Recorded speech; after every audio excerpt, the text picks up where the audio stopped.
Bien, buenos días. Tengo el gusto de, eh, presentarles a Damián Saffirstein o Schafferstein, no sé cómo se pronuncia. Bien. Un apellido de Europa Central, seguramente.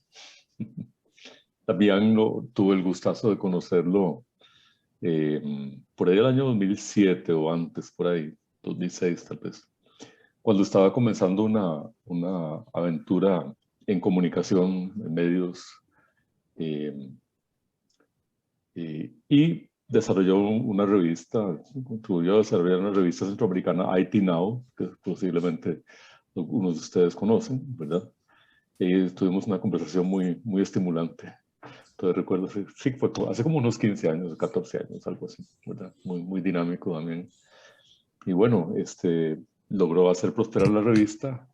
Trabajó mucho en el área de comunicación y así, de dirección editorial, contenido, conexiones, eventos y, y muchas cosas más relacionadas con esto de la comunicación en el mundo de la tecnología, ¿verdad? Llegó a estar en la vicepresidencia de operaciones y ser socio de Grupo Cerca y bueno, él nos contará cómo fue que hizo el switch hacia hacia el mundo de los juegos y de los deportes, como le llaman los deportes electrónicos, ¿verdad? Eh, Competitivos, con público, ¿verdad? Masivo, y un ecosistema muy dinámico. Yo no soy jugador, ¿verdad? Yo disfruto de muchos otros contenidos digitales, particularmente de la música, ¿verdad? Pero tengo hijos que participan, ¿verdad? Desde hace años en estas cosas.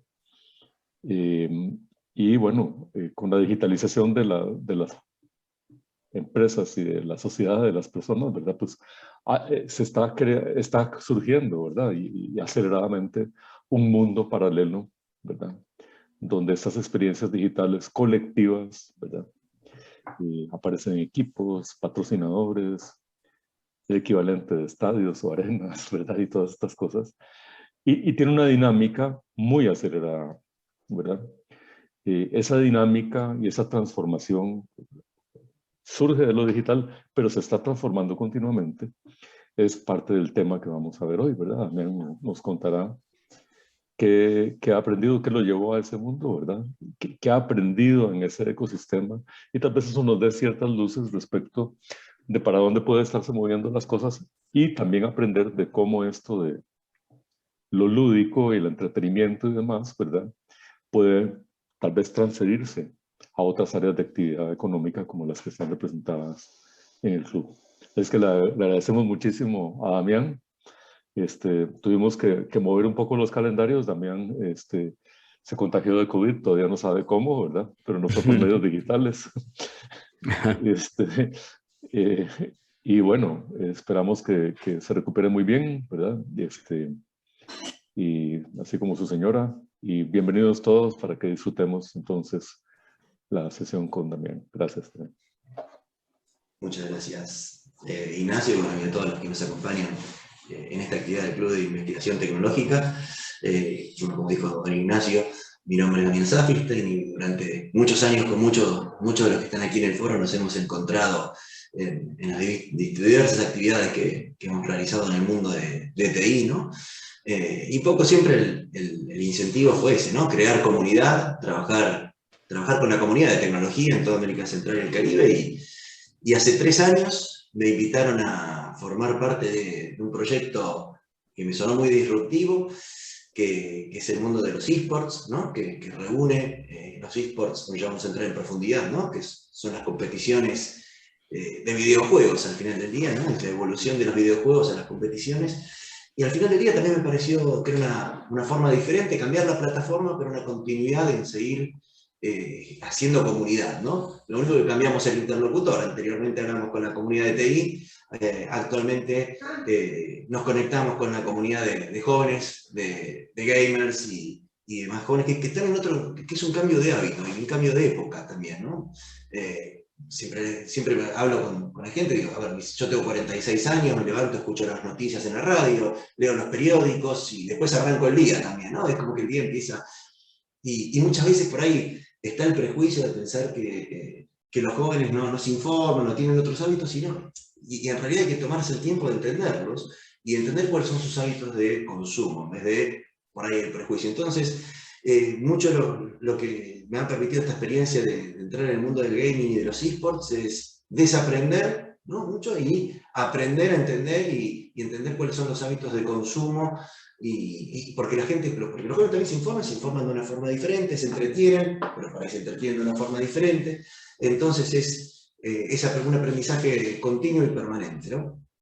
Si les parece, les voy compartiendo un poco la presentación para acompañar las palabras y contarles un poco de esta historia de Infinity. A ver, un segundo, si lo pongo en modo presentación. Un segundito.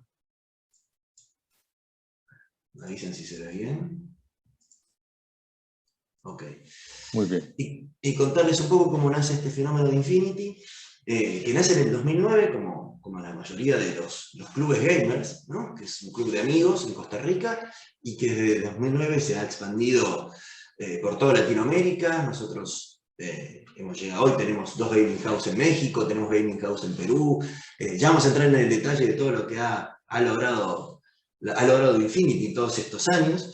Pero si les parece, entramos por el detalle. A ver, como les cuento cómo tenemos estructurada la presentación, un poco hablar del fenómeno de los esports en general, después contarles un poco acerca de lo que representa Infinity, y entrar después en todo el fenómeno de transformación digital que se da, ¿no? De cómo todo este fenómeno de los videojuegos migran a la nube, ¿no? 100% es una transformación digital donde migran a la nube, y la experiencia uno cambia por completo en el momento que los juegos migran a la nube y dejas uno de tener que ir. No sé, yo recuerdo cuando era chico, que iba a comprar los cassettes de videojuegos, ¿no? Tenía una Commodore 64 y uno grababa los cassettes, y ibas a una compañía donde te grababan los cassettes con los juegos, ¿no? Hoy todo eso está disponible en la nube, cambia por completo la experiencia, pero sí me gustaría que entiendan el fenómeno de los esports, porque ya los esports es la pata competitiva de los videojuegos, ¿no? Y todo lo que está pasando alrededor de este mundo, que es enorme realmente. Tengo un pequeño video acá, muy corto, que habla sobre el fenómeno de lo que es League of Legends, que es el juego más relevante para el mundo de los videojuegos. Lo voy a compartir para ponerlo en perspectiva. Me dicen si se ve bien, si no lo corto.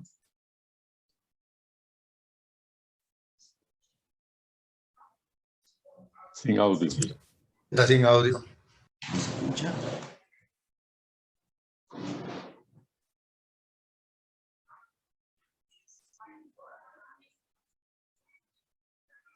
Eso es lo que pasa a veces.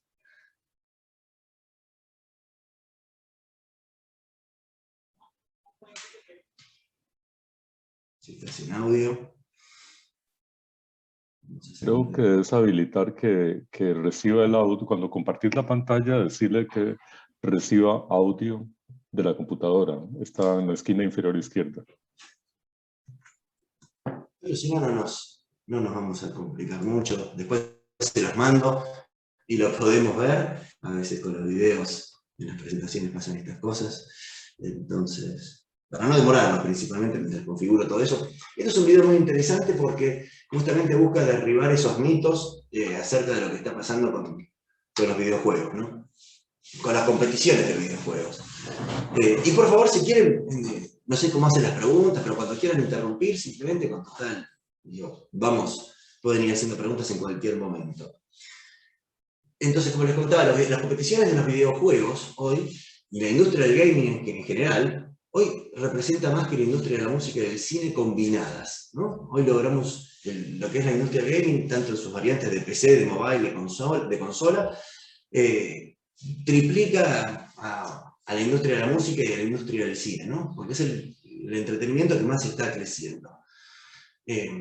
Un dato interesante para tener en cuenta sobre lo que está pasando alrededor de los esports, ¿no? De vuelta, de estas competiciones de videojuegos, es que todo está mirando también hacia el celular, hacia el teléfono. El teléfono es el driver por excelencia que más está creciendo en el mundo de los videojuegos, ¿no? Obviamente por un tema de costos, de facilidad de acceso, entry level, la primera experiencia se da a través del celular, y miren qué fenómeno interesante que se da con el teléfono, por ejemplo, que tiene mucho que ver el poder socioeconómico. El juego que es líder en Latinoamérica en Europa del Este, en Asia y en África, se llama Free Fire. Es un juego de la arena que pesa 200 megas. ¿Eso qué quiere decir? Que se puede jugar desde prácticamente cualquier teléfono de baja gama, no hace falta que sea un teléfono de alta gama, y eso ha hecho que sea una masividad tremenda. Ese juego, por ejemplo, en Estados Unidos y en Europa occidental, prácticamente es desconocido, porque ahí juegan otros juegos, ¿no? O sea, ahora está muy de moda el Wild Rift, que es un juego de la versión mobile de League of Legends, pero que pesa casi 2 GB, entonces en las regiones emergentes es prácticamente inaccesible para una gran parte de la población que no tiene teléfonos de alta gama. Entonces es muy interesante este fenómeno, ¿no? Y prácticamente todo el mundo juega algo desde el teléfono, ¿no? Entonces el crecimiento es muy grande y obviamente a la medida que vas creciendo te compras la consola y después cuando la gente más grande que es gamer, imagino yo y a Rodolfo, ya querés jugar con la PC, una PC armada, con tus componentes, con mejor tarjeta de video, con un monitor que tenga un refrescamiento de imágenes para los distintos videojuegos. Entonces, tiene mucho que ver el target de edad, ¿no? Después vamos a entrar a esto, no los voy a aburrir con mucha data de mercado de esto, el tema de la edad, ¿no? Vemos que el 40% tienen entre 18 y 35 años, ¿no? Esto no es solo algo de niños, el tema de los videojuegos, sino que el que nace con el ADN gamer sigue jugando a lo largo del tiempo y se extiende esa edad. El tema del género es interesante porque es prácticamente parejo, todos juegan sin distinción de género, sean hombre o mujer, y lo que se da distinto, ¿sí? En el mundo de los esports. El mundo de los esports, acá estamos hablando del mundo del gaming en general, el mundo de los esports, que son las competiciones de esos videojuegos, ahí sí hay una brecha de género que hay que superar, ahí prácticamente podemos hablar de un 80% masculino versus mujeres, entonces sí hay mucho trabajo por incorporar a la mujer en el competitivo, no en el recreativo. De vuelta, lo gamer es lo masivo, el gran océano, ¿no? El gran océano de los videojuegos es la parte del gaming, y la parte de la punta del iceberg, digamos, es el mundo de los esports. De alguna forma, para entender de qué hablamos cuando hablamos de esports, las presentaciones es una sucesión donde uno va tomando prestada presentaciones de ajenos, así que no recuerdo quién fue el autor intelectual de esta, pero me pareció muy ilustrativo de cómo grafica lo que vendrían a ser los esports, ¿no? Los esports es lo mismo que un deporte, ¿no? Los esports por sí solos no significa nada, así como tenés deportes, ¿no? De categorías de deportes de pelota, en los deportes tradicionales, dentro de los esports tenés lo que se conoce como los First Person Shooter o los MOBA, ¿no? Los MOBA, que son los de multiplayer. Dentro de esos tenés distintos tipos de juegos, que son las disciplinas, y las estructuras son esas ligas que hay, ¿no? Es todo un ecosistema que está muy bien armado dentro del mundo de los esports. Acá se grafica un poquito mejor ese ecosistema que integra en el mundo competitivo de los videojuegos, que tenés los equipos, como en este caso Infinity, o bueno, organizaciones como Fnatic, ¿no? Tenés los juegos, que pueden ser Free Fire, League of Legends, Dota, las ligas que son las ligas competitivas de esos videojuegos, las plataformas donde vive toda esa experiencia, porque acá ya vamos a entrar luego en toda esta transformación digital, toda esta experiencia se consume en la nube, las plataformas de streaming, ¿no? Las grandes empresas globales tienen sus plataformas de streaming y están en el mundo de los videojuegos. La afición que consume estos videojuegos, nosotros cuando jugamos, solo un dato anecdótico, en el 2018 cuando fuimos al Mundial de Corea y jugamos contra el campeón de China, hubo más de 40 millones de personas en streaming viendo el torneo, ¿no? Ese partido, solo un partido. Jugamos 2 partidos contra ellos, 80 millones de personas. Vamos a ser honestos. ¿Cómo Sí. se compara eso con el fútbol, por ejemplo? Bueno, es interesante, en una de las próximas diapositivas, sobre todo por el target de edad. El target de edad que viene, ¿no? Es muy buena la pregunta.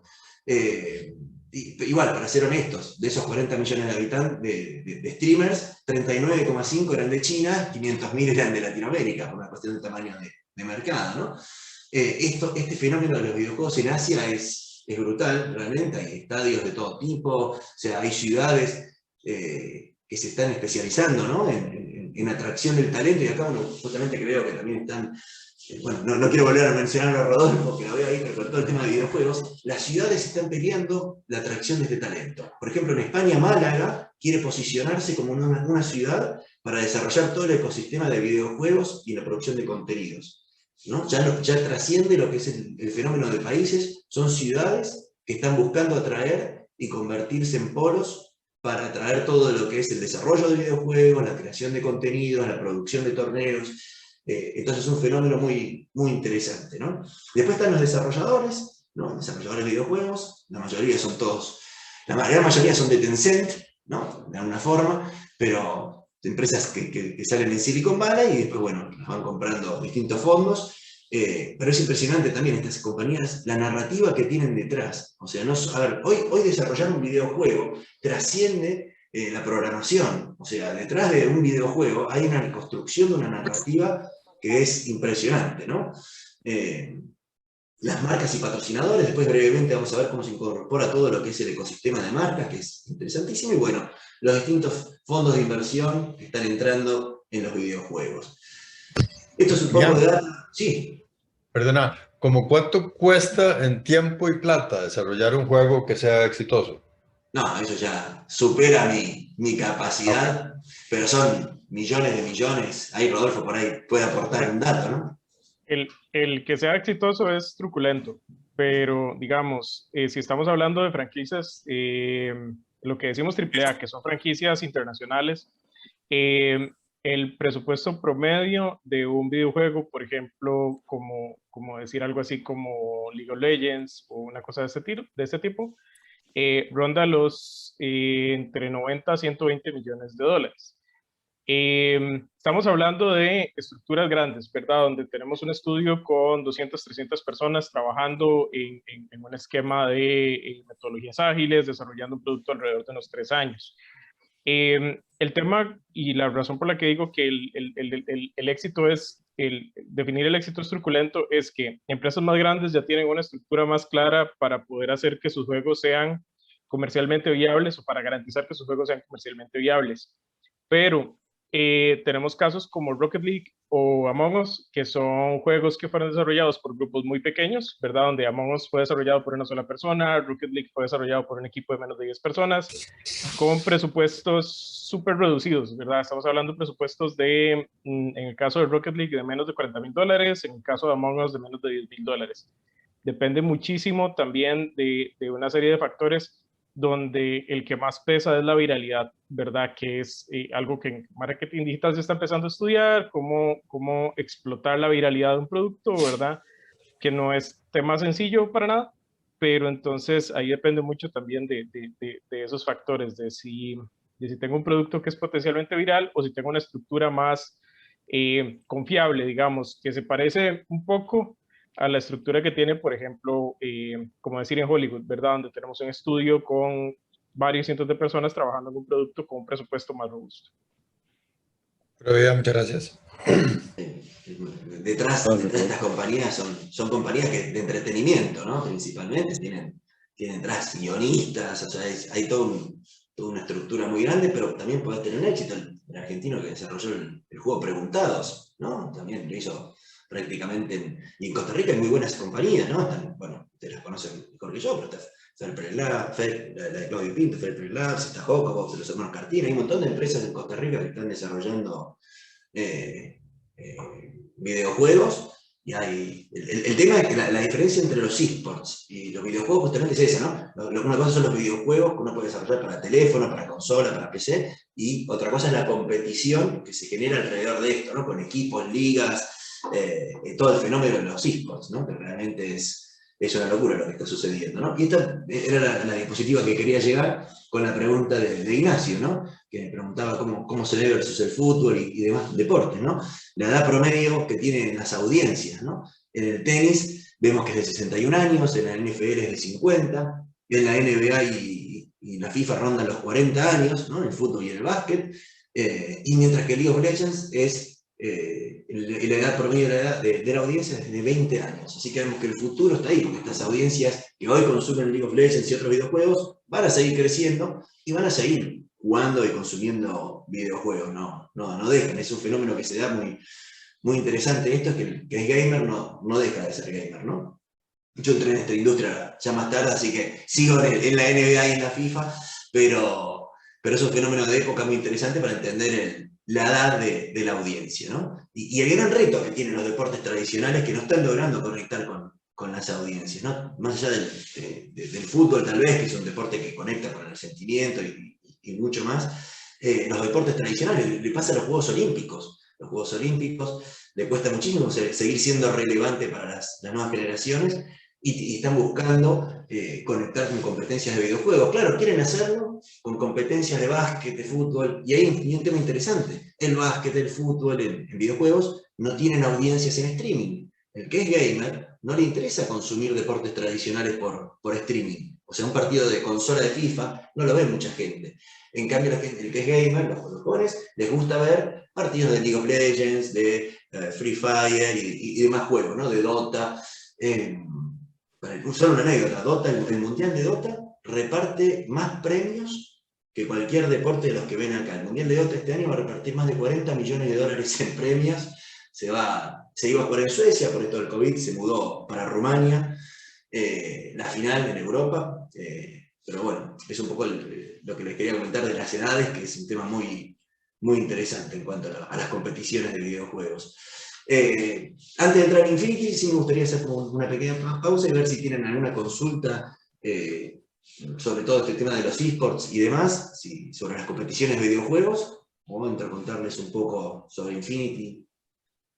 Yo tengo una consulta, solo que tal vez la vas a responder ahorita, pero ¿cuál es el modelo de negocios, digamos, de una empresa que se dedica a entrenar equipos, digamos, y competir?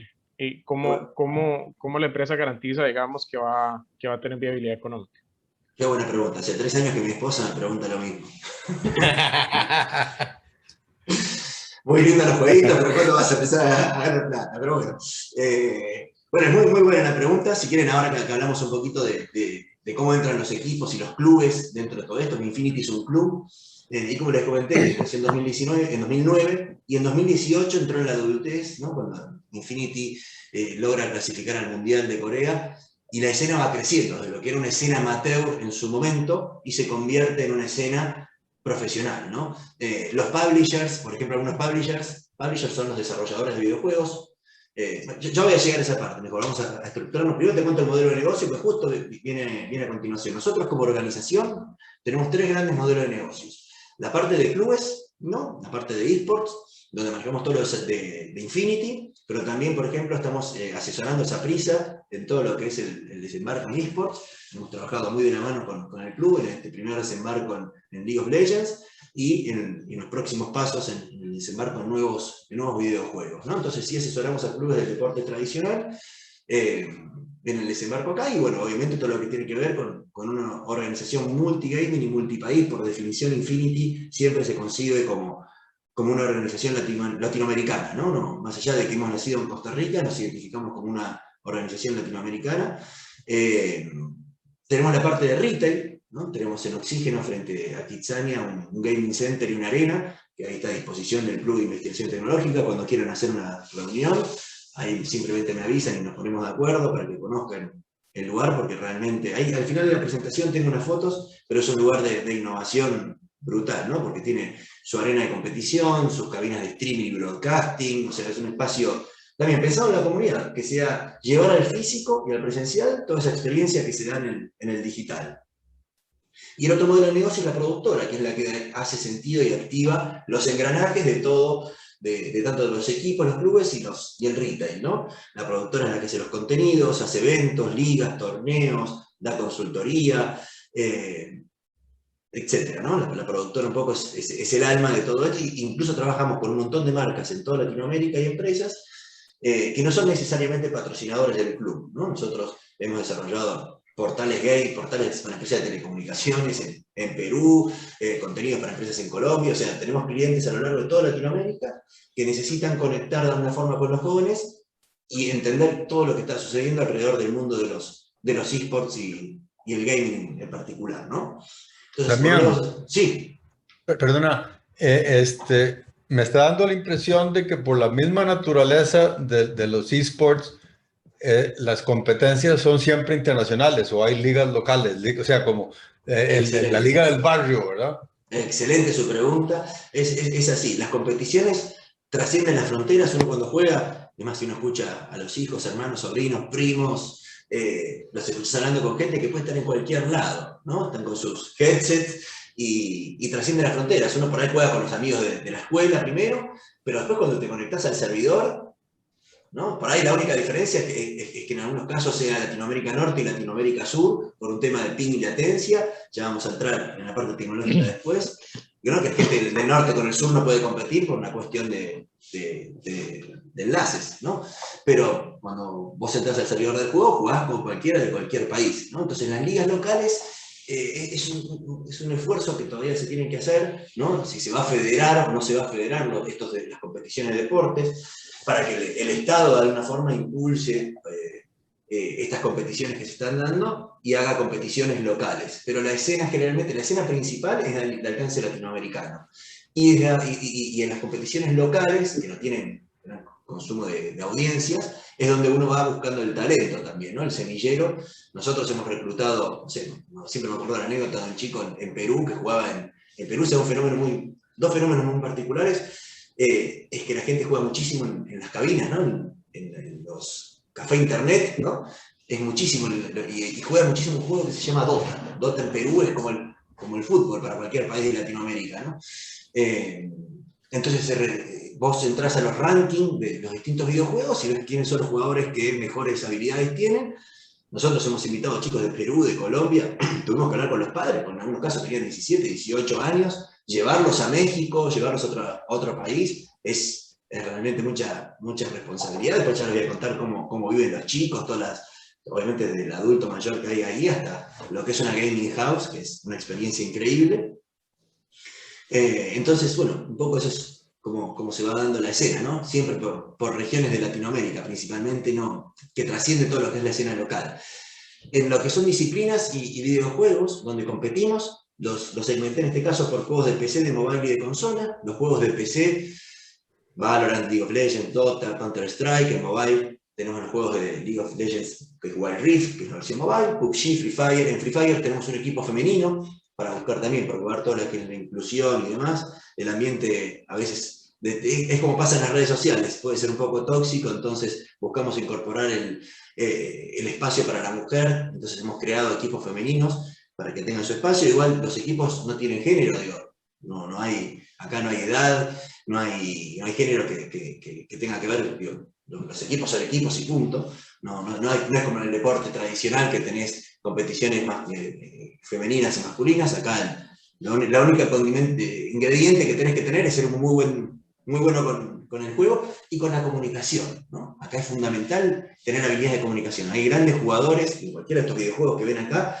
que son muy buenos mecánicamente, pero si no saben comunicarse en un juego de equipo, no sirven. Porque este juego, ya vamos a entrar después cuando hablemos del detalle y entremos en el tema de Big Data y demás. Este es un juego donde se trata de trasladar ventajas y jugar en equipo. Si uno no tiene la habilidad de saber comunicarse con sus compañeros, no sirve para estos videojuegos. El jugador solo, solitario, no engrana.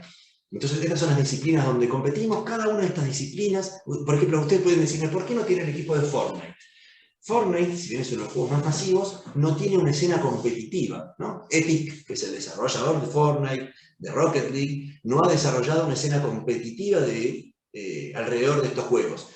Como sí pasa, Riot Games es por excelencia el publisher, el desarrollador de Valorant, League of Legends, Wild Rift, que ha creado un ecosistema. Ellos, ¿por qué hacen todas estas competiciones de esports? Es una estrategia de mercadeo para promover su juego. El hecho de que tener una escena competitiva es una forma de tener mayor alcance masivo y para mantener vigente el videojuego. League of Legends es un juego que tiene más de 10 años y sigue siendo dominante, ¿no? Todo ese ecosistema de competiciones es una gran estrategia de mercadeo para promocionar los videojuegos. Así lo entienden también otros publishers. Por ejemplo, Valve, que es el desarrollador de Dota y de Counter-Strike, que tiene una filosofía distinta. Ellos son más de liberar el juego, entonces las transmisiones son libres. En el caso de Riot, sí hay un derecho de broadcasting y transmisión. En el caso de Valve, ellos liberan para que cualquiera pueda streamear. Entonces se da todo un fenómeno muy interesante. Bien. Sí. Rodolfo levantó la mano. Sí, Rodolfo, contando. Sí, la La pregunta es, ¿por qué no tienen equipos de Blizzard? De StarCraft o de... Por la escena competitiva, principalmente. En Latinoamérica, o sea, puede haber una escena de gaming de esos videojuegos, pero no hay escenas competitivas relevantes, ¿no? Y que sean sostenibles. Es una muy buena pregunta esta que hace el loco. Para entrar en un videojuego, nosotros estamos permanentemente analizando y curando el ecosistema, viendo en qué videojuego entramos a competir y de cuál nos salimos, ¿no? Por ejemplo, nosotros hemos sido multicampeones de Latinoamérica de Rainbow Six, pero la escena de Rainbow Six en Latinoamérica Norte no es una escena madura, entonces nos salimos, entonces ahí decidimos desinvertir. Y estos juegos que comenta Rodolfo no tienen una escena relevante y sostenible, ¿no? Como organización, aunado a la pregunta que me habías hecho anteriormente, de dónde son las fuentes de ingreso, o sea, tenés patrocinios, premios, principalmente son patrocinios y premios, y lo que puedas hacer con las marcas. Entonces, si no hay un ecosistema, si no hay audiencias, no hay marcas. Entonces, principalmente estos son los videojuegos que tienen como relevancia y sostenibilidad económica, ¿no? Para participar. En el caso del Rainbow Six nos pasó que se disparó la escena, claro, ¿qué es lo que pasa? Para que se den una idea, el mejor jugador de League of Legends del mundo hoy gana $2,5 millones al año.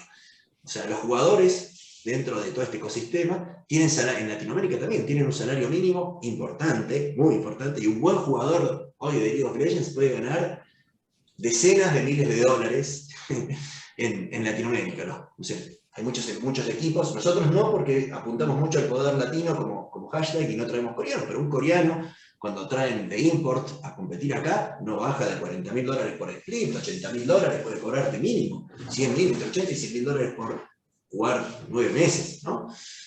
Por un contrato anual, entonces es lo que puede llegar a cobrar una figura, ¿no? Entonces vos tenés que ver bien qué ecosistema, entre lo que son los salarios de los jugadores, el costo de una gaming house que tiene y todo lo demás, te permite generar los ingresos para poder pagar toda esa infraestructura, ¿verdad?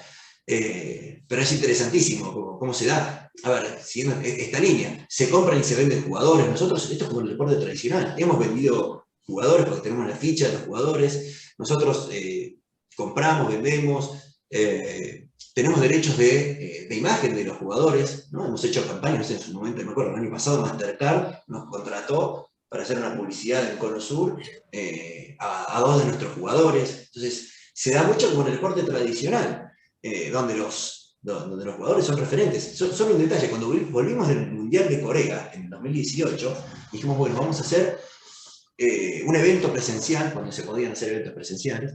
En el Cine Magali reunimos a toda la comunidad de seguidores de Infinity y presentamos nuestro roster, ¿no? Hicimos un streaming para toda Latinoamérica, donde íbamos a presentar el equipo para el 2019. Vinieron más de 500 chicos, yo les digo chicos porque tengo 46 años, no eran chicos, tenían todos entre 16, 17 y 30 años, gente grande ya. Hicimos un meet and greet en el cine, transmitimos todo en streaming. Cuando entraban los jugadores, me acuerdo cuando entró, no sé, Arce, Cotopac, con nuestros jugadores, el cine se puso de pie y empezaban a ovacionar a los jugadores, ¿no? Son los nuevos rockstars, así como muchos de nosotros podemos emocionarnos cuando, si viene Keylor o bueno, cualquier persona afina a nuestros intereses, ¿no? Por ahí otros se identifican más, no sé, con que venga Franklin Chandía que con que venga Keylor Navas, pero digo, así como nos identificamos con gente afines a nuestros intereses, los jóvenes, muchos de los que están en Gaming Esports, se identifican con estos jugadores, ¿no? Estos son los nuevos rockstars para ellos. Si uno va a Asia o cualquier país de ahí, ve que las grandes publicidades ya están con estos jugadores. Damián. Sí. Nacho y Leo levantaron la mano. Sí. Dale vos, Nacho. Sí, hay ligas menores, que se categoría mosquitos y cosas por el estilo. Sí, son los circuitos nacionales. League of Legends está muy bien organizado. Tenés la Liga Latinoamérica, que es la que está en México, y desde México se compite para toda Latinoamérica. Hay 2 clubes de Argentina, 2 clubes de Chile, 3 clubes de México, y nosotros que somos pico latinoamericanos, ¿no? Porque siempre buscamos trascender cualquier frontera. Para que se den una idea de esa liga que se compite desde México, los derechos de transmisión los compró TV Azteca, por eso la liga se mudó a México, pero también el Sistema Nacional de Radio y Televisión de Colombia lo transmite etcétera TV en Chile, hay un montón de canales, ¿no? Incluso se pelean los derechos, porque League of Legends lo transmite lo transmite el Sistema Nacional de Radio y Televisión en Colombia, y Free Fire lo transmite Caracol. Hay una pelea por todos estos derechos de transmisión porque son los contenidos que consumen los pobres. Y respondiendo a la pregunta de don Ignacio, hay ligas, entonces esa liga latinoamericana, que es la principal, que es la main, la que se consume en streaming, y después vos tenés ligas de ascensos, que están tercerizadas en una compañía, en el grupo MediaPro, que organiza las LVP en cada uno de los países, que es lo que te permite ascender y jugar por la promoción a la liga latinoamericana. Y después tenés circuitos nacionales, que son competiciones como independientes, que son las que te permiten llegar a la LVP. En todo el mundo ya se está franquiciando, ya no existen los ascensos, ¿no? En Estados Unidos, Europa, un cupo en Europa puede rondar, solo en League of Legends puede rondar los 20 millones de dólares, ¿no? Es el modelo de franquicia de la NBA. En Brasil se está franquiciando también, y bueno, tarde o temprano en Latinoamérica el ecosistema va a tener que migrar también hacia un sistema de franquicias. Al menos en League of Legends, cada juego tiene su propio sistema, pero Free Fire, que es un juego mobile, también tiene ligas de ascenso, ¿no? Hay ascensos y descensos. Gracias. Bien, no, la pregunta mía era más bien relativa a que Damián nos contara un poquito de qué tipo de habilidades tienen los jugadores, porque es muy evidente que en los juegos tradicionales hay pues habilidades deportivas, me imagino físicas. En este caso me imagino que deben haber las mecánicas que ya comentaste, Damián, y también las de comunicación. Pero contanos un poquito las habilidades que tienen estos jugadores, o cómo es que logran, o qué perfil tienen para lograr avanzar en sus rankings. Bueno, los chicos, por ejemplo, siempre tomamos como ejemplo lo que es el League of Legends, que es el juego más famoso y más desarrollado. Entonces los chicos juegan lo que se llama solo queue, juegan solos, o juegan en equipo y van ascendiendo en su ranking. A medida que van ganando partidas, sus habilidades van creciendo en su ranking, y ahí es donde nosotros les vamos identificando las promesas. Y también obviamente nos nutrimos de las ligas de ascenso, ¿no? Este equipo que tenemos actualmente, que es el campeón de Latinoamérica, que acaba de ir al Mundial de Islandia, a pesar de la pandemia y todo, Riot logró organizar un Mundial Internacional en Islandia presencial, sin público obviamente, y dos de estos jugadores nos hemos reclutado de clubes del ascenso, ¿no? Del semillero, de lo que bien preguntado don Ignacio, y las habilidades principales acá son dos. Es tener la habilidad mecánica, ¿no? De saber manejar, o tres, podríamos decir, la habilidad mecánica, la comunicación, y una habilidad que es de la más importante, que es la habilidad cognitiva para saber tomar decisiones. Los juegos en general se trata de tomar decisiones, ¿no? El League of Legends es un juego interesantísimo. Yo obviamente no lo veo, pero me cuesta muchísimo jugarlo. No, es muy difícil para aprenderlo a esta edad, porque es un juego donde vos tenés habilidades ofensivas y ofensivas que se activan cada ciertos segundos. Y además es un mapa donde vos tenés que conquistar el mapa rival. El rival también tiene habilidades ofensivas y ofensivas. Hay cumplimientos de objetivos, ¿no? Vos tenés que conquistar distintos objetivos dentro del mapa. Entonces la toma de decisiones y la comunicación, que son soft skills, son tanto más importantes que la habilidad mecánica. Si uno no tiene esas habilidades, entonces nosotros trabajamos muchísimo dentro de la gaming house en México, por ejemplo. Además de un manager, de un nutricionista, un chef, tenemos psicólogos, tenemos más de 12 personas viviendo en una de las gaming house en México, porque tenemos dos, con nuestro equipo de League of Legends. Tenemos un gimnasio, obviamente los chicos tienen una vida sana, en este momento todos están a dieta, se sacaron, vivían comiendo asado, y les sacamos todo, actualmente tienen una dieta bien estricta, porque es importante tener un cuerpo sano, para poder competir, romper con este estigma de pensar de que todos los que juegan videojuegos están comiendo pizza y tienen sobrepeso. Eso es totalmente falso. Los chicos hacen ejercicio todo el tiempo. Entonces, de hecho, hace un tiempo salió una nota en el New York Times muy interesante que decía esports, less pizza and more yoga, ¿no? Un poco también todo lo que es el mindfulness y todo lo que es esos temas para poder estar mejor conectado es fundamental en el videojuego, ¿no? Eso es la parte competitiva. Siguiendo lo que me preguntaban anteriormente de cómo monetizamos, Infinity durante los últimos 2 años se llamó Gillette Infinity Esports. Procter fue una negociación muy interesante, directa, que nos contrató el naming del club. El contrato se terminó, ahora hay un montón de marcas con las que estamos conversando para sumarse. Seguimos trabajando con Procter en otros proyectos en Latinoamérica, pero BMW es patrocinador nuestro en toda Latinoamérica, interesantísimo. Ya después voy a acelerar y les cuento un poco el fenómeno de la transformación digital de las empresas automotrices y por qué se metieron todas, absolutamente todas, Mercedes-Benz, BMW, Audi, Nissan, Toyota, Kia, Ford, todas están activando en eSports. BMW tiene toda una plataforma donde ha patrocinado a los principales clubes del mundo de Alemania, Inglaterra, Corea, Japón, Corea, China, Estados Unidos, y en Latinoamérica eligió Infinity. Somos parte de ese ecosistema de eSports que tiene BMW, y tenemos nuestra indumentaria, Kappa. Infinity es una marca de calzado, de sneakers, que vendemos, estas dos se venden en e-commerce, ¿no? Tanto Kappa como Infinity vendemos en merchandising. Los hinchas nuestros en toda Latinoamérica compran merchandising. Las tenis, los sneakers, ya este año se lanzó esta línea y ya hemos vendido más de 200 pares de sneakers de fans del club que compran estos productos. Office Depot en México es patrocinador nuestro, Logitech en toda Latinoamérica, Cougar también, Logitech en toda la parte de periféricos y accesorios, Cougar en las sillas. Y lo más interesante también, no es lo más interesante, pero lo más así que llama la atención es ver el patrocinio de TikTok.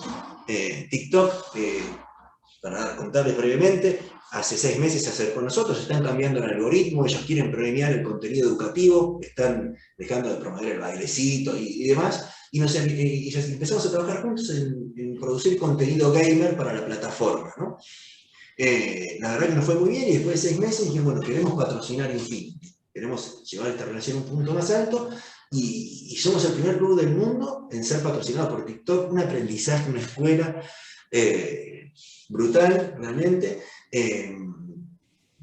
Beneficios que tenemos, la posibilidad de estar haciendo streamings, ¿no? TikTok, sin decirlo, se está metiendo en el mundo de Twitch, de YouTube y demás plataformas de streaming. Nosotros estamos streameando algunos de nuestros partidos, como comenté en su momento, que Valve tiene liberados algunos videojuegos, nosotros podemos transmitir nuestros partidos, y hacemos un montón de cosas en TikTok. Todo esto es muy relevante para las marcas que quieren activar, entonces ahí viene la fuente de monetización que preguntaban anteriormente, patrocinios y contenidos, experiencias, todo lo que tiene que ver con la posibilidad de conectar a los jóvenes que están en este ecosistema de gaming, ¿no?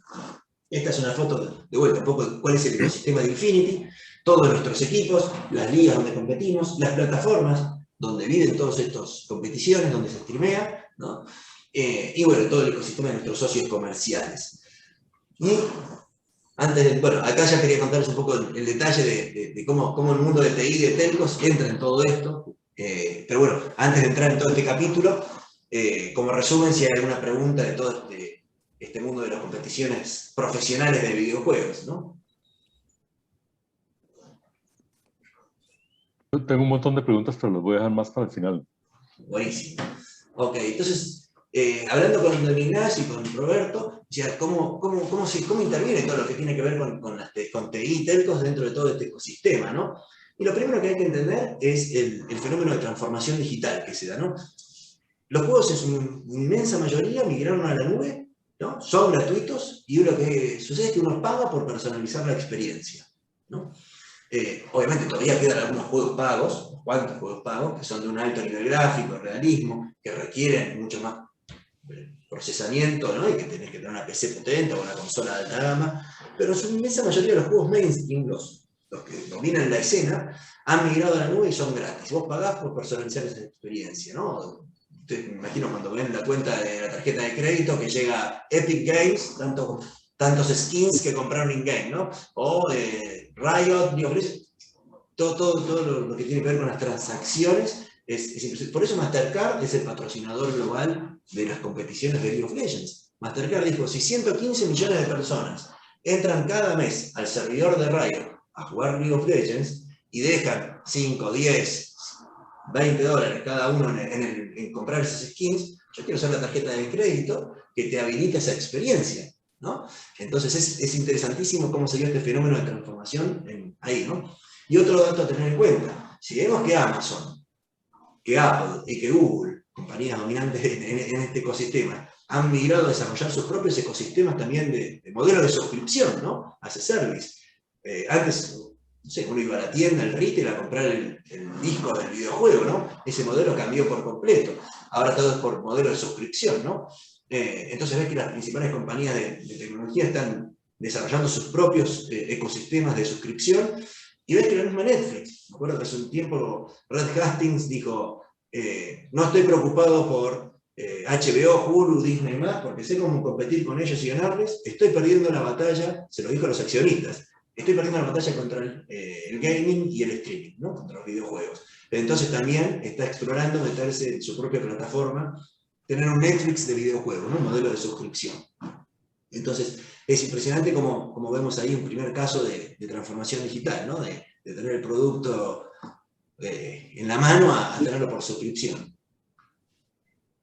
Y bueno, lo que les comentaba de Mastercard no es la única empresa del sector financiero. Acá solamente un par de ejemplos de cómo empresas del sector financiero se están metiendo. Coinbase. ¿Qué es lo que pasa? Para entender por qué se da todo este fenómeno. Mientras vos estás jugando, necesitas un medio de pago para pagar toda esa experiencia, que hay micropagos in-game, pero no solo eso, vos mientras estás jugando pedís comida, necesitas un medio de pago para el delivery, para cualquier plataforma de pedir comida, vos pagás con tu suscripción, tu proveedor de telecomunicaciones, vos pagás con un montón de cosas, vas pagando que trasciende solamente a la experiencia gaming. Entonces los medios de pago se vuelven fundamentales en todo esto. Coinbase se ha metido, muchas empresas fintech y de cripto se están metiendo. FTX, que es otra empresa de cripto, acaba de firmar un contrato de $211 millones por 10 años con TSM, que son los principales clubes globales también. Entonces, como vimos, Coinbase, FTX, bueno, lo que les comenté de Mastercard, que es patrocinador de G2 y patrocinador de los principales torneos de League of Legends. Ya hay también ejemplos, para no quedarnos solamente en lo global, ya hay ejemplos en Latinoamérica. Davivienda en Colombia ha hecho unos ejercicios in-game. Santander en Brasil también, ¿no? Con otros juegos, buscan cómo conectar. Itaú, Brasil siempre va a tomar. Brasil es un mundo aparte. Cuando hablamos de Latinoamérica es toda Latinoamérica menos Brasil en competitivo. Brasil es tan grande que tiene sus propias ligas, sus propias competiciones y un ecosistema muchísimo más desarrollado, ¿no? Itaú es otro banco que está metido. Santander en Brasil también está con furia. En Argentina ya hay una fintech que es Ualá, que también es un medio de pago, que también patrocina clubes. Y todo esto se da de vuelta, porque la intermediación financiera es fundamental. Nosotros hacemos más de 130 pagos todos los meses entre los creadores de contenido que tenemos, porque tenemos por un lado los pro players, los jugadores profesionales, que son más de 70, 80 jugadores en toda Latinoamérica, y tenemos más de 60 creadores de contenido que streamean en las distintas plataformas, ahora lo vamos a ver. Y es una tortura, porque la mayoría de estos chicos no están bancarizados. Entonces, cada vez que tenemos que hacer pagos, hay que buscar plataformas y ni hablar con la menos mal que no están bancarizados, porque por otro lado, hacer la transferencia internacional te cobran $40. Entonces, en 130 personas, imagínense, entonces trabajamos, estos chicos dicen, no, pagame por, no quiero decir marca, pero bueno, no importa, ejemplo, lo pongo como ejemplos. Pagame por PayPal, pagame por Payoneer, pagame por TransferWise. Se da un fenómeno impresionante, donde este segmento joven no está bancarizado y hay que buscar medios alternativos de pago, o Western Union, lo que fuere. Entonces eso también es una oportunidad para el sector financiero de buscar soluciones para todo este segmento que no es sujeto de crédito, que no tiene tarjeta de crédito, o sea, que por ahí se consume más con la de débito. Hay un nicho realmente donde hay una oportunidad muy grande para el sector financiero. A nivel global se está haciendo muy, muy fuerte, Latinoamérica está un paso más atrás, ¿no? Y después lo que les comentaba, y esto también es un ejemplo de una visión muy interesante de transformación digital. ¿Por qué el sector automotriz está a nivel global tan fuerte en eSports? A ver, ¿y por qué BMW? La conversación fue totalmente transparente. ¿Por qué patrocina Infinity? Si ellos no esperan vender ningún auto, 100% branding, 100% construcción de marca, las empresas automotrices en todo el mundo están viendo su cliente del futuro. De acá a 5 años, saben que su modelo de negocio va a ir migrando de producto a servicio también. Uno no. Vas a pagar una suscripción por un servicio de transporte inmobiliario, no vas a querer poseer el auto. Un auto que el 90% del tiempo está sin uso en un garage. Entonces, ¿para qué vas a poseer si vos con un clic podés disponer de un carro? Entonces están viendo el negocio del futuro, saben que su competencia no es solamente la otra automotriz, van a competir con empresas que tienen el usuario un clic, ¿no? Google, Apple, como pasó con la industria con Airbnb, los hoteles, no tiene un solo hotel y domina la industria hotelera. Lo mismo con la industria automotriz, el auto va a terminar siendo un commodity, un hardware, y tenés que conectar con tu cliente, seguir siendo relevante para ellos. Entonces es impresionante como a nivel global, bueno, Mercedes-Benz en Europa empezó como patrocinador, después les voy a compartir la presentación y ahí van a poder ver los videos, es impresionante, porque uno se imagina a Mercedes-Benz también una compañía tradicional en su forma de comunicarse, y es totalmente disruptivo, como eso, empezó como patrocinador de un club y terminó comprándolo, terminó siendo uno de los accionistas de uno de los clubes de esports, ¿no? Creo que junto a T-Mobile, si no me equivoco. No les voy a compartir el video porque ya vimos. Entonces, ya vimos un poco cómo será la transformación digital en la parte de medios de pago y demás. En streaming, ¿qué es lo que está pasando en streaming, ¿no? Si vemos que las compañías líderes también, de vuelta, Twitch, que es la plataforma más famosa en todo lo que tiene que ver con streaming, es de Amazon. YouTube, que es de Google.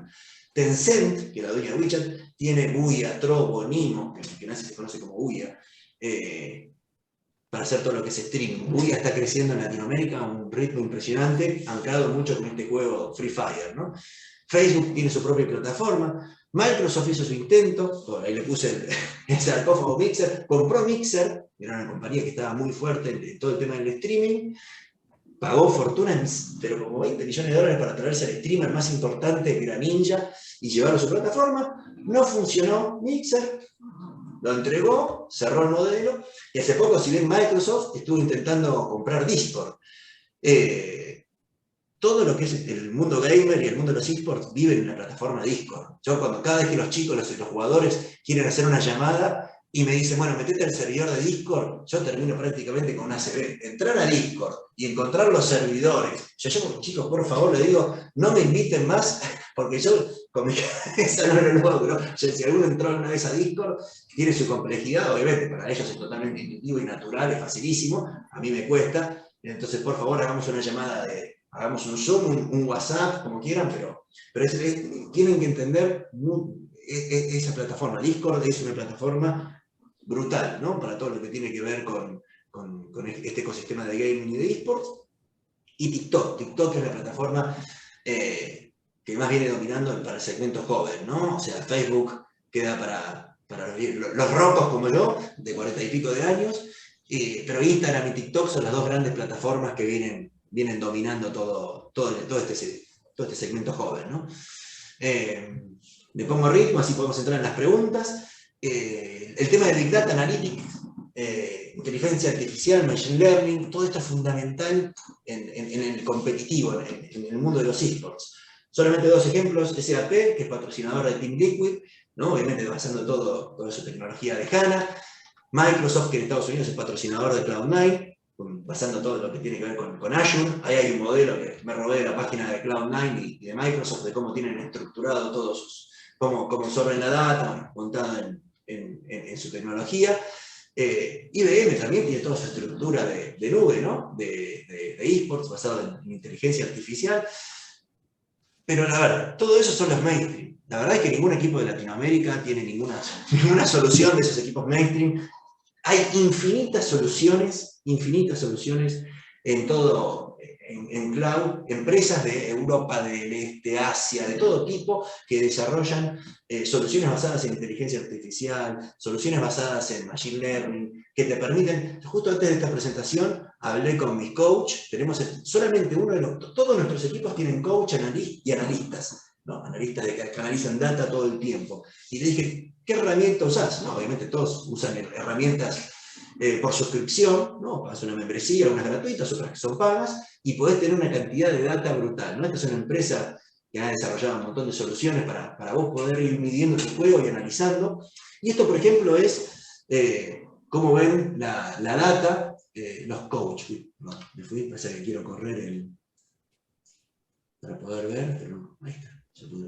O sea, entonces, ¿qué es lo que hacen los analistas? Ven todo el tiempo cómo van logrando los objetivos, en qué tiempo. Este juego se trata, League of Legends, se trata de tomar decisiones por segundo, ¿no? De cómo te vas moviendo en el mapa, en qué minuto vas rotando en el mapa, en qué minuto vas conquistando los objetivos. Entonces hay que analizar data todo el tiempo. Los coaches analizan data todo el tiempo propia y de los rivales, ¿no? ¿Qué campeones usan? ¿Qué jugadores usan? ¿Qué habilidades tiene? ¿En qué minuto y en qué segundo usan esas habilidades? Hay un componente de Big Data, pero tremendo en todo esto. están permanentemente leyendo. De hecho, hay mucha gente de TI metida en todo esto. La mayoría de mis coaches, analistas, estudian sistemas.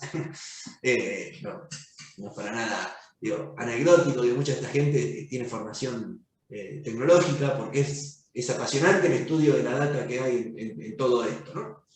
Entonces, sí es importante esto que les decía, ¿no? Todo lo que es el desarrollo de soluciones de aprendizaje y de Big Data para la toma de decisiones, es brutal lo que se da dentro del juego, ¿no? Y tenemos gente exclusivamente dedicada a esto. O sea, así como tengo un coach estratégico que ve la táctica, ¿no? El Pinto, el Lima, digamos, tengo los coaches detrás que son los analistas de data. Y hay mucha data para analizar acá. Y el otro tema que juega un papel clave... Damián, perdón. Sí. Perdona, Damián. ¿El análisis de datos se hace después del partido o también en tiempo real? No, en tiempo real no se puede. Es muy buena la pregunta. No se puede porque no pueden intervenir dentro del juego los coaches. No pueden hablar y dar indicaciones, ¿no? Vos podés observar. Depende del juego, ¿no? Hay algunos juegos que te permiten hacer tiempos muertos. Por ejemplo, Counter-Strike, vos podés pedir el famoso minuto y ahí dar indicaciones. Pero como es un juego que no tiene tanta... Es más de estrategia que de toma de decisiones, siempre hay toma de decisiones, pero donde la data no juega un papel tan importante como en los MOBA. En los juegos de estrategia como Dota o League of Legends es fundamental la data, ¿no? De hecho, el otro día estaba leyendo que hay un equipo basado en inteligencia artificial que es prácticamente imbatible, ¿no? Porque no... Bueno, como le pasó a Kasparov cuando compitió en el ajedrez, ¿no? La toma de decisiones por segundo acá es clave en toda esta experiencia. Y el otro tema que es clave es las telecomunicaciones, ¿no? De hecho, Paul, el fundador de esto, que sabe mucho de tecnología, se rompió la cabeza explicándonos a nosotros, que venimos además del mundo de los negocios, explicando por qué necesitábamos, por ejemplo, monitores de 240 o 200, de cierta cantidad de redes, que no es lo mismo un monitor que otro, que no es lo mismo un mouse o un headset que otro, porque cada milisegundo en esta experiencia es un juego distinto, y las telecomunicaciones son un mundo apasionante. De hecho, nosotros cuando construimos la primer gaming house en Chile, y nos pasó ahora en México, elegir el proveedor de telecomunicaciones es empezar a ganar la liga, ¿no? Porque no todos los operadores de telecomunicaciones, y vamos a pasar acá, se van a sorprender con lo que les voy a decir, pero no tienen un ruteo optimizado a los servidores de videojuegos. Me pasó que con una de las compañías más grandes de telecomunicaciones, no voy a decir el nombre, pero grandes en serio, nos tuvimos que sentar porque nadie en un país X de Latinoamérica, que no es Costa Rica, quería usar ese proveedor de telecomunicaciones, porque te daban, no sé, 80 milisegundos, cuando había otro proveedor que no era mainstream, y que te daba 40 milisegundos o 20 milisegundos y era simplemente por un tema de ruteo de cómo estaban configurados los servidores. Nos sentamos con todo el equipo técnico de esta empresa y con la gente de Riot para contarles cómo era, porque no te pueden compartir los IP, porque es información privada por un tema de ataque de denegación de servicio. Pero bueno, hicimos ahí un par de cosas, y esta empresa pudo optimizar sus servidores gracias a una sugerencia que le dimos. Y en la comunidad gamer, ningún gamer quería contratar a esta empresa enorme porque la experiencia era mala, y ellos no lo sabían, que no tenían sus servidores optimizados. Pero no, a ver, y esto pasa en un montón de países en Latinoamérica, nos pasó en Chile, en México, en un montón de países donde uno busca el proveedor. En Chile dijimos, me acuerdo que en Huechuragua era la zona industrial, porque ahí pasaba una empresa que no es grande ni famosa, pero tenía el mejor enlace y los mejores ping. De hecho, ahora que hablamos de ping y latencia, por ejemplo, en Colombia, que estamos buscando hacer nuestra nueva gaming house, los jugadores nos dicen, nosotros, obviamente, yo que veo la parte del negocio, quiero abrirla en Bogotá, y los jugadores me dicen, de ninguna manera, Barranquilla. Y digo, ¿pero por qué Barranquilla? Porque estamos más cerca del cable submarino y tenemos mejor ping y latencia.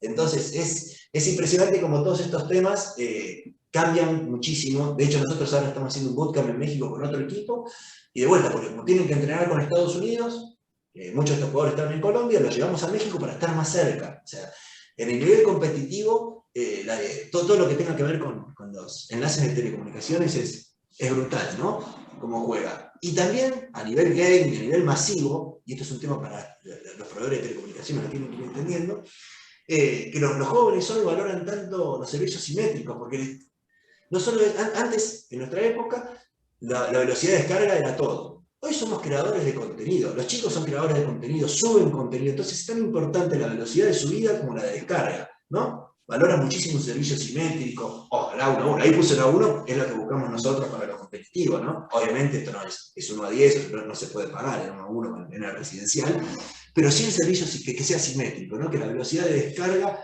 y de subida es tan importante porque uno crea contenido y comparte contenido, ¿no? Bueno, y ahí lo que les contaba de la anécdota de la Gaming House en Colombia. De hecho, una empresa de telecomunicaciones nos está ofreciendo montar una Gaming House en Colombia, en un pueblo, en el Caribe, donde llega el cable submarino ahí. Imagínense cómo juega eso, ¿no?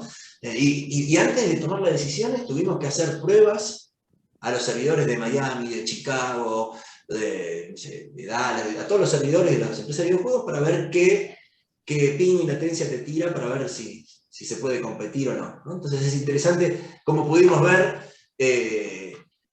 cómo la parte de Big Data, de transformación digital, la parte de telecomunicaciones, juega muchísimo en toda esta experiencia, ¿no? Cuando hablaba con don Ignacio y Roberto del tema de la tecnología, que impacta muchísimo en el competitivo, ¿no? Y cómo se mete, ¿no? Que no es solamente un videojuego o una competición, sino que hay muchísimos temas de TI que se meten en toda esta experiencia. Y para ir finalizando, les comparto un poco lo que es la Gaming House en México, para que esta es la fachada de la casa, ¿no? Ahí viven 12 personas, vive solo el equipo de League of Legends. Para Valorant tenemos otra casa también en Ciudad de México. Esta está ubicada entre la Pan de la Montaña, cerca de Arts, que es donde se hacían las competiciones en vivo, ¿no? Esto se compite en vivo desde un estudio y se transmite por televisión, como les dije.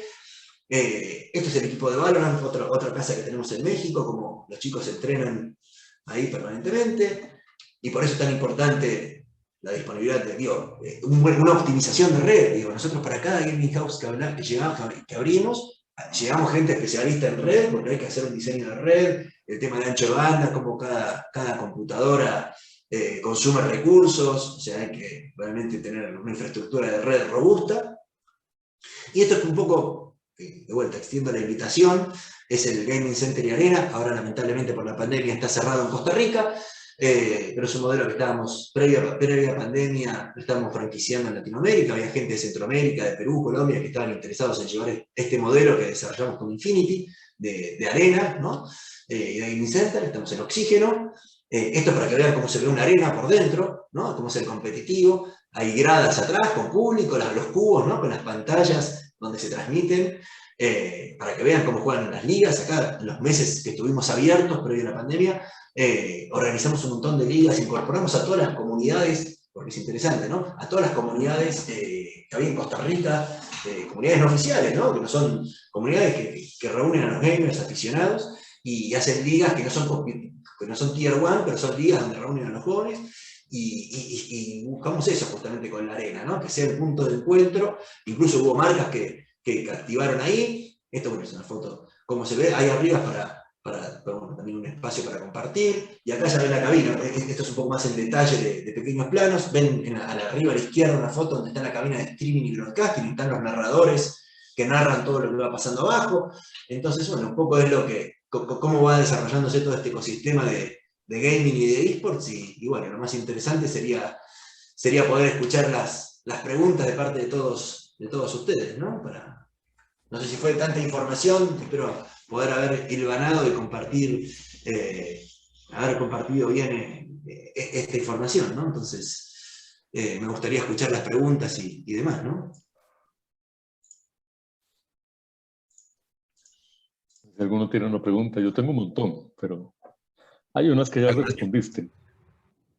Las de inteligencia artificial robótica, digamos, y con redes neuronales adversariales, este tipo de cosas, me imagino que están por ahí. Lo de las conexiones asimétricas, ¿verdad? Que han sido tan criticadas por Roberto. Yo recuerdo que hace años leí que la Fuerza Aérea Israelita reclutaba buenos videogamers como pilotos, ¿verdad? muchas Y de esas habilidades sí, reactivas y de toma de decisiones muy rápidas eran importantes para ellos. Pero quería preguntarte, un poco especulativo, si mencionaste en TikTok y algún tipo de favorecimiento o estímulo al contenido educativo. Y me preguntaba si en la demografía o la analítica de la demografía de los jugadores, y comenzando desde de las ligas menores, etcétera, se ha podido captar sus intereses respecto de educación o seguir una profesión o algo por el estilo, ¿verdad? En todo el asunto de atracción de vocaciones, pienso yo que todo este asunto STEAM y la escasez que hay, ¿verdad? Por lo menos en Costa Rica, ¿verdad? De ingreso a la educación superior al menos, o a los colegios científicos o los colegios técnicos. Si se ve vos alguna posibilidad de usar las experiencias lúdicas, el entretenimiento, como un canal, digamos, en el cual podemos hacer un poco de mercadeo vocacional hacia este otro tipo de estas áreas, digamos, de escasez en general y particularmente una enorme brecha de género, ¿verdad? ¿Ves vos Ignacio, alguna oportunidad por ahí? 100%, pero 100%. De hecho, yo soy afín, me gusta, no me da la cabeza, no soy tan inteligente, entonces, pero yo sigo algunos youtubers de matemática, de física, de temas que me interesan por curiosidad, no por, obviamente no por, y son fantásticos. Hay muy buenos creadores de contenido en temas educativos.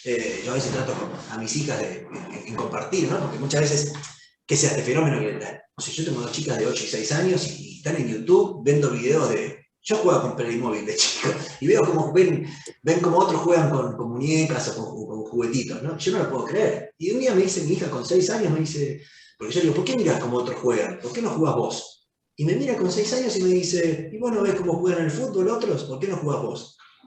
Después de esa respuesta y es de vuelta, es entenderlos. Y TikTok y YouTube y demás plataformas dan una oportunidad brutal para hacer divertida la tecnología, hacer divertido TI, entender con ejemplos didácticos que la TI está en todos lados, ¿no? Que la Big Data está en todos lados, que Machine Learning está en todos lados. Entonces, el gran reto ahí es humanizar esos contenidos, buscar un buen comunicador que sea divertido, y hay una oportunidad enorme para hacer justamente sexy, por decirlo de alguna forma, temas como la física, la matemática, no tan complejo, digo, y temas cotidianos como puede ser programación y todo lo demás, no tiene por qué, o sea, pero sí, yo creo que plataformas como TikTok son brutales, y uno puede seguir ese tipo de gente, de hecho yo sigo gente que promueve ese tipo de contenidos, porque son muy divertidos. El reto de en 30 segundos, en un minuto, contar, no sé, el teorema de Pitágoras, invento, ¿no? Explicado, ¿no? Entonces yo creo que sí hay una oportunidad enorme en esas plataformas. Gracias. Aquí hay una pregunta, Damián. Muy buena. Sí, de Jaime. Sí, de Jaime. Muy buena pregunta de cómo se está lidiando. Es interesante el fenómeno ese, porque las cuentas en los videojuegos son muy apetecidas, ¿no? Entonces es un tema del tema de la seguridad y todo lo demás. Sé que algunas empresas están explorando a futuro el tema de blockchain y todo lo demás para poder de alguna forma tener como variedad la propiedad de la cuenta, ¿no? Pero sí, es un tema que existe en los videojuegos también, el tema del fraude, ¿no? Entonces, que se roban cuentas y todo lo demás, ¿no? Pero es algo que sucede como sucede en todas las industrias, ¿no? No sé si la pregunta iba por ese lado o fraude electrónico a qué nivel, ¿no? ¿Rodolfo? Sí, la pregunta mía es un poco más abierta y un poco la idea es, digamos, mi interés principal en este momento es entender qué espacios o qué avenidas existen en Costa Rica para potenciar la industria propiamente de mi sector, que es la parte de desarrollo de videojuegos. Y entonces en esa área un poco la pregunta para vos también es si vos ves qué oportunidades tendríamos, digamos, para cooperar las dos industrias o para potenciarnos mutuamente, o si existen algunos espacios tal vez que nosotros no estamos considerando que podríamos empezar a a trabajar en conjunto. ¿Cómo ves vos ese panorama?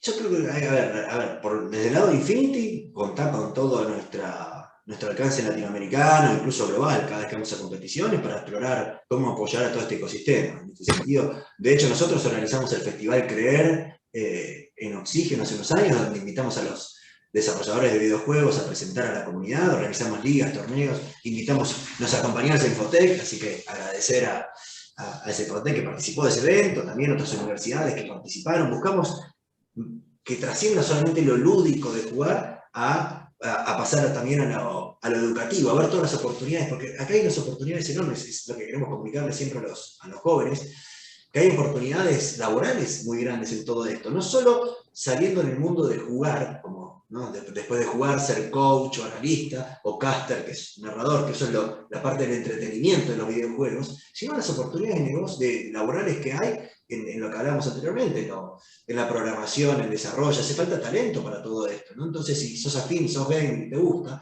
y podés participar de esta industria. Entonces, yo creo que ahí también es una cuestión de Estado, como te contaba anteriormente, ¿no? Digo, ves ciudades que están impulsando, Shanghái, Málaga, hay varias ciudades a nivel mundial que están tratando de posicionarse como centros de entretenimiento y de desarrollo de videojuegos. ¿Por qué Costa Rica no puede desarrollar? Si hay un montón de empresas de videojuegos, hay talento humano, hay universidades y escuelas que enseñan todo esto de tecnología, ¿por qué no desarrollar un polo? Hay un club insignia, tenemos el club insignia de Latinoamérica, que es Infinity, digo, hay todo un ecosistema para desarrollar, y acá yo creo que es más articular, y ahí bueno, Roberto es el experto, articular gobierno, articular sector público-privado, para desarrollar este ecosistema, porque Costa Rica aparte tiene la ventaja de que, así como el turismo se desarrolló tanto, o la industria médica, ¿no? En los shared services como proveedores para el sector médico, ¿por qué no hacer de Costa Rica un polo para proveer servicios, para desarrollar el talento local y para proveer también como shared services para las grandes transnacionales que están en Silicon Valley, ¿no? Ahí hay una pregunta relacionada con eso de Robert Valerio. ¿Qué tal, Robert? Tanto tiempo. ¿Cómo nos saludaron? Siempre un placer. Siempre nos ha colaborado mucho. Hola, ¿qué tal? ¿Cómo está, Damián? Un gusto igual saludarte. Gracias. Sí, mira, no, súper interesante, definitivamente, la presentación, definitivamente. Hay un punto importante, por lo menos que nosotros lo vemos desde la banca, y tal vez tenía dos consultas ahí. La primera es ¿cuál ha sido, digamos, el mayor interés de la banca latinoamericana para formar parte de todo este ecosistema? Es uno de los puntos que pues evidentemente hay un gran mercado para todo esto, hay todo un ecosistema enorme donde se ha logrado tener, se ha conformado y va creciendo. Entonces, ¿cuál ha sido ese mayor interés? Ese es la primera consulta. Y la segunda es si se han desarrollado iniciativas de gamificación, de todo lo que tiene que ver con gamification, y cómo han aportado esto a este mismo ecosistema. Bueno, muy buena pregunta. Es como todo, Latinoamérica va llegando un paso después a lo que pasa en el resto del mundo. Y en Latinoamérica se da otro fenómeno, ¿no? Que la mayoría de este segmento. A ver, hay dos segmentos. Una cosa es el gamer, el entry level, digamos, el que tiene entre 15 y 20 años por ahí, que juega más, o 18 años que juega más mobile, que no está bancarizado. Y otra cosa es el gamer que tiene entre 20 y 30 años, que sí ya trabaja, que tiene su tarjeta de crédito, sus ingresos, etc. Entonces hay dos segmentos, el que no está bancarizado o que tiene tarjeta de débito, porque no es sujeto de crédito, y el que sí lo es, ¿no?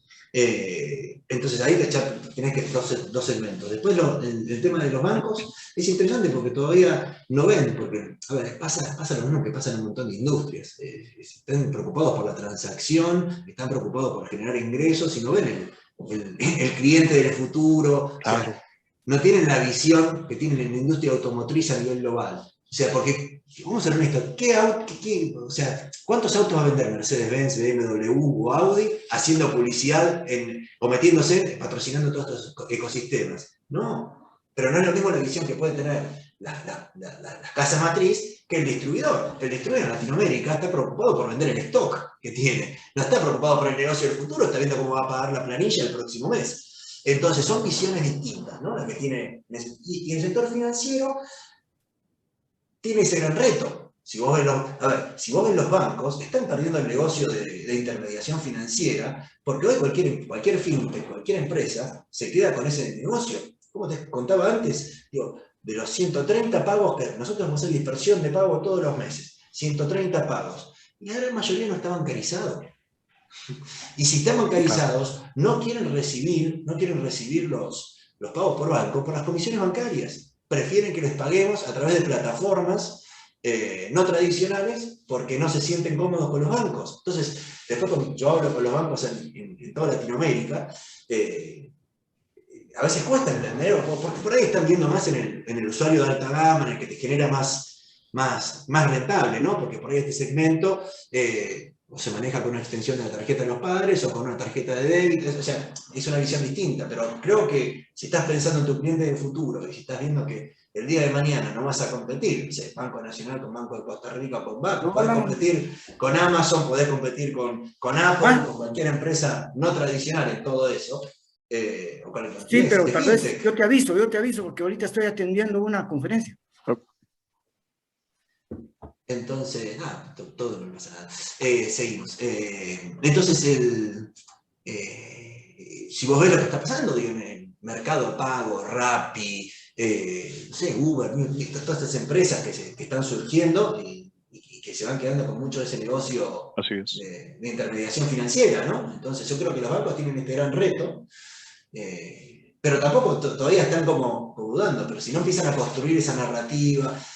A ver, lo que pasa es que se entiende, a ver, cualquier tipo de inversión en esta industria, las empresas lo ven como, bueno, ¿qué retorno voy a tener? ¿Qué retorno voy a tener? Y no todo lo podés ver en términos de retorno inmediato, sino lo tenés que ver también con construir ese canal para conectar con el cliente del futuro. Porque si todo lo vas a ver en el retorno inmediato, pero bueno, yo que hablo con gerentes de marketing todo el tiempo, la M más de marketing es de magia, porque con 2 pesos tiene que hacer magia. Entonces, es un tema, ¿no? ¿Cómo innovás con presupuestos acotados, ¿no? Pero sabiendo que no puedes dejar de hacerlo, ¿no? Entonces, sí, hay una pregunta de Edwin Aguilar. No, Senia estaba antes, dale, Senia. Ah, perdón. Es mejor si quitas el mute. Sí, creo que es mejor. ¿Qué tan probable es sustituir estos jugadores humanos por robots que poner a aprender un robot y que pueda jugar y que pueda tomar decisiones así de manera tan rápida, tan eficiente como un humano? ¿Eso es probable? ¿Eso es posible? Por eso se quiere también a futuro el tema de blockchain para validar la identidad, que no te pongan un robot en una competición online. A ver, es totalmente reemplazable, pero a ver, el tema es que vos con un robot no te identificás. Bueno, vos te identificás con personas que tienen sentimientos, emociones, y con estos jugadores lo que vos lográs, aparte un robot no sale de la comunidad, perdería el juego, perdería toda la magia, porque lo que tiene de interesante estas competiciones es que van reclutando el talento desde que vos jugás en tu casa hasta que podés participar en una liga con amigos y hasta que llegás a una liga competitiva. Al momento de que reemplazás, digo, pierde la razón de ser. ¿Para qué? Si todo lo que hacen estos desarrolladores es para que las personas los consuman, ¿no? Si fuese solo para máquinas, pero sí, es totalmente reemplazable. Pero eso lo podemos ver en el cine también. ¿Para qué vas a contratar un actor si podés tener actores virtuales, por poner un ejemplo? Digo, el realismo llega a tal punto que en ese sentido sí se puede, pero a ver, no les interesa a los desarrolladores porque ellos quieren que los que consuman sus videojuegos sean personas. Pero sí se puede hacer. De hecho, ya hay ejemplos, ¿sí? Como pasó en el ajedrez, ¿no? Ok, está bien. Gracias. Edwin. Gracias. Muy interesante tu presentación, Damián. Encantado de verte, de conocerte y recibir todos esos conocimientos de esa industria tan compleja, ¿va? Tiene tantas dimensiones. Y yo estoy interesado en una dimensión y es esa habilidad, digamos, de desarrollar juegos, porque fíjate que estamos en un momento, digamos, civilizatorio, en el que los nuevos consumidores son los millennials y los centennials, ¿verdad? Y ellos van a cobrar una gran importancia como consumidores, la gran parte del mercado. Entonces, nosotros que desarrollamos sistemas de información y que desarrollamos estrategias de mercadeo digital, se nos ha dicho que el gaming, ¿verdad? Como parte de la interfase en que el usuario interactúa con estos procesos de mercadeo y de compraventas electrónicas, el gaming es una de las tácticas o tal vez una estrategia muy importante para atraer a estos consumidores que nacieron con los juegos, les gusta jugar y están en eso, ¿verdad? Entonces, no sé si tu empresa tiene esa división, digamos así, de desarrollar mercadeo digital con gaming. Sí tenemos mercadeo digital porque hacemos campañas para todos los clientes en Latinoamérica, ¿no? Tenemos clientes en México, en Colombia, en Perú. O sea, como me dijo, nadie es profeta en su tierra. Tengo más clientes en México, Colombia y Perú que en Costa Rica. Pero sí tenemos esas soluciones, pero más asociado al marketing digital, a conectar con las audiencias. No estamos en el tema de desarrollo de videojuegos. Eso nos encantaría poder sumar empresas costarricenses que puedan incorporarse a desarrollar ese tipo de soluciones para poder proveer a las grandes empresas con las que trabajamos, ¿no? Porque trabajamos con firmas globales muy grandes, pero eso es una expertise, desarrollar un juego o algo, ahí ya son otros 100 pesos, como dicen, ¿no? Hay que tener una infraestructura. Bueno, ahí está Rodolfo, que es el que sabe, pero hay un montón de empresas en Costa Rica que sí desarrollan juegos o trivias o demás. Lo nuestro está más enfocado en la segmentación de audiencias, ¿no? A través de las audiencias que consumen estos juegos competitivos, ¿no? Sobre todo la parte competitiva de los videojuegos.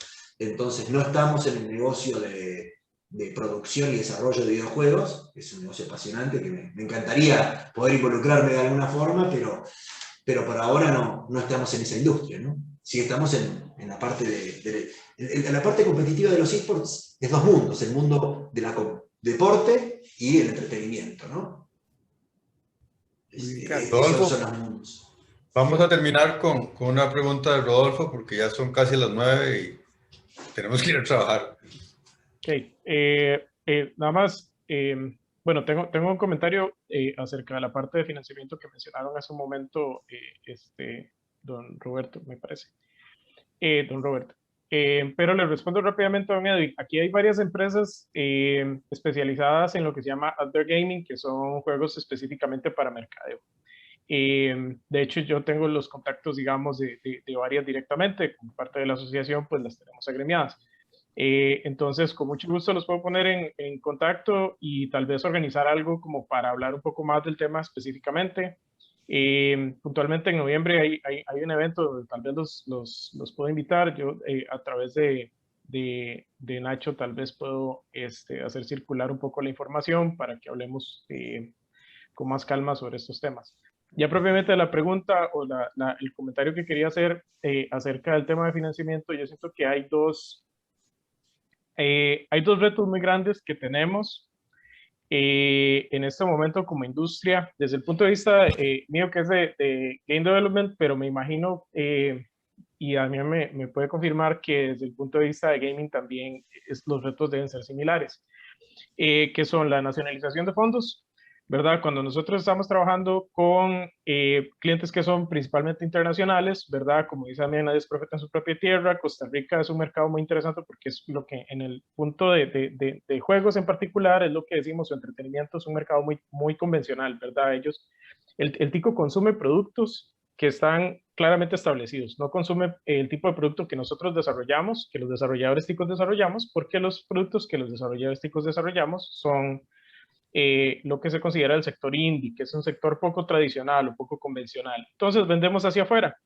Nacionalizar los fondos es un reto muy grande, ¿verdad? La plataforma internacional que tenemos actualmente no es muy buena. Por ejemplo, mi empresa tiene cuenta con el Banco Nacional, tiene la cuenta corriente con el Banco Nacional, y el año pasado hicimos un evento donde estábamos cobrando entradas a través de PayPal porque era lo que teníamos que podíamos conectar con el proveedor de los tiquetes del evento y con el proveedor de la plataforma digital del evento, y nacionalizar los fondos fue una pesadilla. Digamos, es algo que yo entiendo que la ley de impuestos ha venido a dificultar un poco las cosas, pero eso es uno de los grandes retos que yo siento que la banca nacional tiene que empezar a trabajar, cómo hacer para simplificar los procesos de nacionalizar los fondos, en la medida de lo posible eliminar algunos de los intermediarios. Por ejemplo, nosotros tenemos que hacer la transacción a través de Quipo, entonces pagamos comisión a PayPal, pagamos comisión a Quipo y pagamos la comisión del banco, que de pronto es como, bueno, si podemos quitar uno de esos intermediarios y llegar de PayPal al banco directamente, pues para nosotros sería mejor.